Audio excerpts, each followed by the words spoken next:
Yes. Now, it was this documentary that claimed, which we know wasn't true. Yeah. Check this out. We don't talk about things that are nonsense. We don't even entertain nonsense, my brother. So we're not even going to go there, with all due respect. But I appreciate you as a journalist asking. Thank you.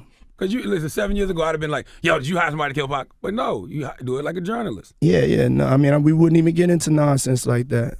You know what I'm saying? It's nonsense. Which we never believed, by the way. Yeah, thank you. Diddy may deny it again and again, but dude's a murderer. Since November, you'll probably remember that Combs has been named in 8 civil lawsuits, 7 directly accusing him of sexual assault. CNN's Elizabeth Wagmeister has all of this new reporting for us. Elizabeth, what more are you learning?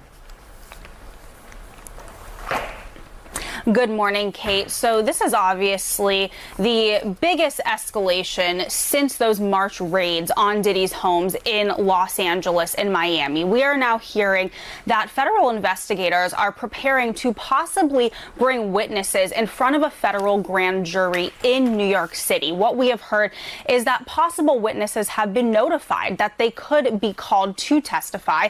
Now, sources do caution that investigators are still in the process of gathering information. In fact, they are still calling in new witnesses, and they have called in some witnesses multiple times. We also hear that the majority of the accusers who have filed these civil lawsuits against Sean Diddy Combs have been brought in for questioning, and again, some of them being called in numerous times. We hear that many are cooperating and even handing over evidence that they feel could be relevant into this federal probe. Now, a spokesperson for Homeland Security did not respond to our request for comment about the presence of a grand jury, but they did confirm that this investigation is presently ongoing.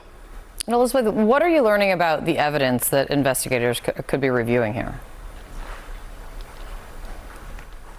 So, as I mentioned, those federal raids that were conducted on his homes back in March, obviously a lot of people wondering what was seized. Well, we are learning now that federal investigators are in possession of video footage that was taken inside of Combs's residence. We hear that these investigators have been contacting individuals that they have seen on this footage. One person, in addition to the accusers who have filed these civil suits, is a male sex worker. That is what a source tells me, and that they have been brought in for questioning through these federal investigators. Now, when the raids first happened, we had a law enforcement source tell us at CNN that the investigation was largely based in sex trafficking, which is what HSI specializes in. Now we are hearing that that scope has been widened and that investigators are really looking into all of these claims put forth in these civil lawsuits. That would include not just sex trafficking, but also money laundering and illegal drugs. I have a source who tells me, quote, "This is much bigger than just these lawsuits." Sounds like much more to come. Elizabeth, thank you very much for your continued great reporting on this. Still ahead. There have been allegations that he was drugging young women, so that there was, which certainly implies that it was rape that had taken place at some point. But I think what HSI is probably looking at is the interstate aspects of it. If there was any online activity that could have taken place, and that's usually where HSI would have a jurisdictional interest. Homeland Security investigations being part of the Department of Homeland Security, looking at the interstate side, mostly online, and whatever took place across state lines. And of course, he travels all over the place. So I'm sure they're looking at him potentially transporting women around the country, and whether that was tied to a larger criminal activity. Yeah, definitely Homeland Security involved in any interstate, as you mentioned, and international criminal activity here. So what exactly do you think everyone is looking for at this point? We saw such a large number of law enforcement make entry. Well, it's a combination of both local and federal. And from what I understand, the local law enforcement has the specific lead at each one of these locations, with the federal federal investigators coming in with them in concert. What they're probably looking for is any evidence that they can gather, certainly any images, pictures, video, anything online. I've no doubt that they're going in and gathering up any electronic media to include any laptops, any flash drives, anything that he might have that might support whatever allegations, whatever reasonable suspicion that they have that led to this these search warrants. You know, just to get a search warrant like this requires a certain substantial legal barrier has to be, or legal argument or legal litmus test has to be met just to get them to sign off. Particularly knowing with somebody with means like this, that if they go into their home, they're going to be met with some very capable lawyers on the defendant's part to challenge what was ever done, and everything they do there is going to be challenged. So you can imagine, not only did they have to work with the district attorney and potentially assistant U.S. attorneys in arranging this, but they also are being very careful on how they're gathering any evidence, realizing that just about everything they do on site will potentially be challenged in court by his attorneys. Absolutely. And speaking of his attorneys, we did reach out for comment. We have not yet heard back. Obviously, Now it's a major case. Women's rights is being called into question with Diddy's trial. He's going to miss his daughter's graduation. He's going to miss the twins' prom, as he should. This man's name was Puffy because he used to get mad and huff and puff.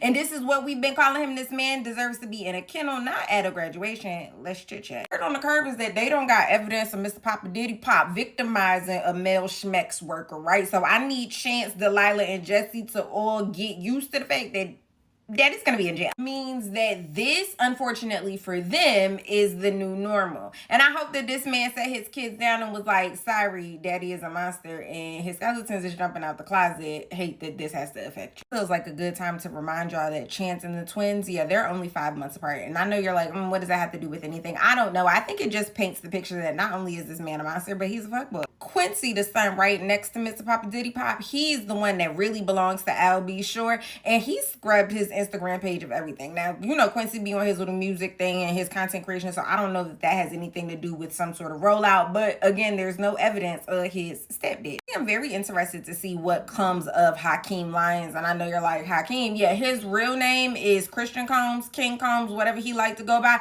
but he seems like Mr. Papa Diddy Pop's protege, and I'm scared. That Lil Rod lawsuit lays out a story that Andre Lyons, also known as Justin Combs, is the one that we really need to be afraid of. So many of you talking about Diddy are full of shit because you're talking about what you would do to Diddy and how you don't appreciate him beating women. But there's men right there in your community who you know do it all the time, and you're letting them make it. You're not talking about them, and you ain't touched them. In fact, I know firsthand, 2 different men have hit me twice, and twice my own friends and people close to them tried to convince me that I should give them another chance. These are people who I thought cared about me. I don't deal with them anymore, and I don't deal with those men anymore. The difference between me and those women is I fight back. You don't get to hit me more than once. So they didn't win when it came to me. But I had people who I thought loved me, who I thought were my friends, tell me, oh, well, he only hit you once, right? Is that what you're talking about? Give him another chance. I'm sorry, you don't get another chance with Cherry Johnson, because Cherry motherfucking Johnson loves herself more than she loves anybody else besides from her child and her mother. So while you condemn these famous men, think about the men in your community.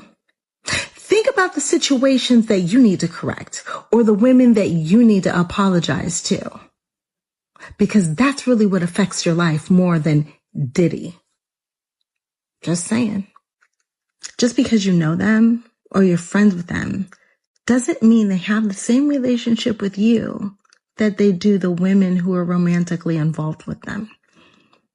Stop assuming that you know people. The truth is, you never know what another man, and when I say man, I mean man or woman, is capable of.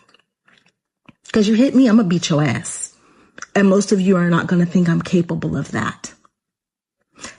Ask the 2 who hit me how it turned out for them. Now, if you're one of those people thinking Diddy's gonna run scot-free, think again, man. She wanted some money. Obviously, she didn't want Puffy to go to jail. Why all y'all wishing jail on Puffy? Not one time did that girl call the police on P. Diddy, Sean Combs, Brother Love. Not one time. I know a lot of relationships. All they do is fight and fuck. Fucking fight. Sometimes, man, I know, man, nigga be in a relationship so long, man, nigga start a good fight so he can do some good fucking. And after nigga get tired of good fucking, what a nigga go back to doing? Some good fighting. So that's a lot of toxic relationship. They rap about it in the song. She is sexy, red, glow, rid of them. Talk about them toxic relationship where, you know, you beat him, he beat you, all that kind of shit. So all I'm saying is, nigga, you ain't never had $1 billion. Ain't no telling how I might treat my bitch if I get $1 billion. Nigga, please. Fuck are you talking about? Nigga, you broke and be wanting to kick your bitch in the ass. So imagine $1 billion nigga. Man, nigga can do what the fuck he want to do with $1 billion. Hell is y'all talking about, man? Fuck it, man, please. And then, shit, they were getting high together. Nigga, that was dope fiend. That's the dope fiend relationship. Man, they blowing cocaine, smoking weed, Ciroc drinking, pissing on one another. So don't act like she wasn't down with the freaking.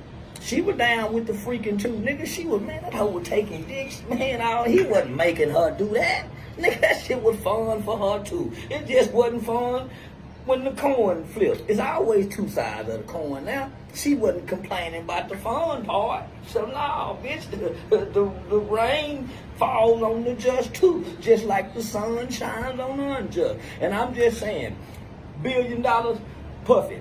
I wouldn't apologize to now some bitch with $1 billion. I wouldn't give a damn. Nigga, I know niggas will whoop a hoe, jump on her daddy, beat up her brother, kill her uncle, and nigga slap her mama if her mama with the shit too. I know some niggas like that. And we all got a partner too that whoop his hoe, and his woman, and his girl. Nigga, fuck are you talking about? Stop acting like y'all don't know no nigga that whoop hoes. I know several niggas that whoop bitches.